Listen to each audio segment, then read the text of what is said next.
Microsoft এক্সেলের এই data শিটে আমরা সেপারেট কিছু ভ্যালু দেখতে পাচ্ছি। যেমন 2021 সালে এই প্রোডাক্টগুলো সেল হয়েছে, 22-এ এই প্রোডাক্টগুলো সেল হয়েছে এবং 23 ও 24-এও এই কিছু প্রোডাক্ট আমরা সেল দেখতে পাচ্ছি।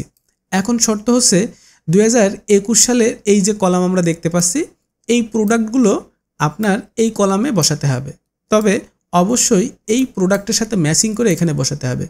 তো আমরা যদি একটা একটা করে ভ্যালু এমনভাবে কপি করি এবং পেস্ট করি তাহলে আমাদের এই কাজটি করতে অনেক সময় লাগবে যদি এই ডেটা শিটটি অনেক বড় হয়ে থাকে।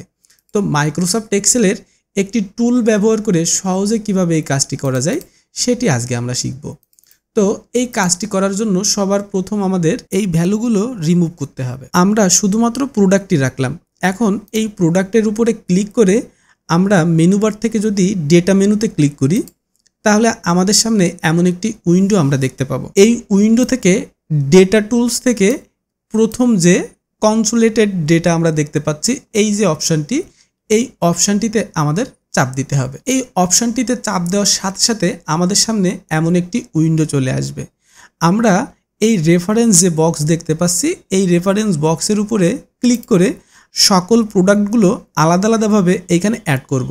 আমি 2021 সালের এই প্রোডাক্টটি সিলেক্ট করলাম এবং অ্যাডে চাপ দিলাম। ঠিক একইভাবে 2022-এর এই প্রোডাক্টগুলো এখানে অ্যাড করলাম।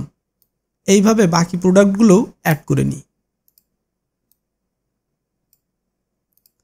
এইভাবে সকল প্রোডাক্ট অ্যাড করার পরে আমরা টপ রো এবং লেফট কলামে চেকবক্স করে মাউস দিয়ে যদি এখানে ওকেতে চাপ দিই তাহলে দেখুন অটোমেটিক্যালি আমাদের 2021-এ যে প্রোডাক্টগুলো সেল হয়েছে, 22, 23 এবং 24-এ যে প্রোডাক্টগুলো সেল হয়েছে সবগুলো একেবারে অ্যাকুরেটলি আমাদের এই টেবিলের মধ্যে বসিয়ে দিয়েছে। তো মাইক্রোসফট এক্সেলের কনসোলেটেড ডেটা এই যে টুলবারটি আমরা দেখলাম, এই টুলবার ব্যবহার করে সহজে এরকম সেপারেট ডেটা থেকে আমরা সকল ডেটা এক জায়গায় নিয়ে এসে কাজ করতে পারি।